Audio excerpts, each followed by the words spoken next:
Convert the binary number 10110 into its octal equivalent. So yate dise amak eta binary number. Binary number to dise 10110.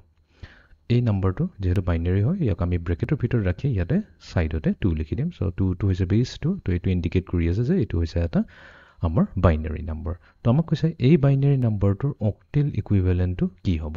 অক্টেল মানে যাৰ base হৈছে 8 এতিয়া অক্টেল ইকুইভ্যালেন্টটো উলাবৰ কাৰণে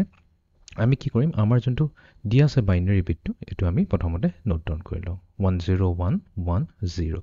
তাৰ পিছত আমি কি কৰিম আমি LSB আৰম্ভ কৰিম এটো হৈছে আমাৰ লোৱেষ্ট সিগনিফিকেন্ট বিট আৰু এটো হৈছে আমাৰ MSB most significant bit 1 to হৈছে most significant bit এতিয়া আমি কি কৰিম তিনটা বিট একেলগে লৈ প্লে গ্ৰুপিং কৰিম আৰু আমি হদাই LSB to MSB সাইডত যাম তো তাৰ মানে ইয়াতে এটা তিনটা গ্ৰুপিং কৰিম বাট এতিয়া তিনটা কৰি দিয়া পিছত ইয়াতে দুটাহে থাকিলে তো ইয়াতে কিন্তু আমাক তিনটা লাগিব হেকানে কোনো প্ৰবলেম নাই ইয়াতে আমি এজিউম কৰিম যে এইখিনিত আছে আমাৰ এটা 0 কোনো প্ৰবলেম নাই 0 কোনো ভ্যালু নাই তো 010 হৈ যাব আমাৰ সেকেন্ড গ্ৰুপটো এতিয়া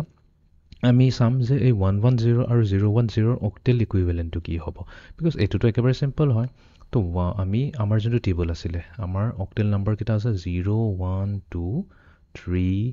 4 5 6 7 তো ইহঁতৰ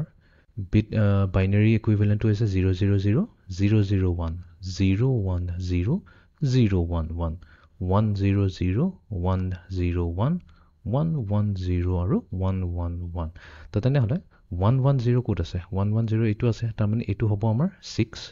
নেক্সট আছে 010 হৈছে 2 তো এটো হৈ যাব 2 তো তাৰ মানে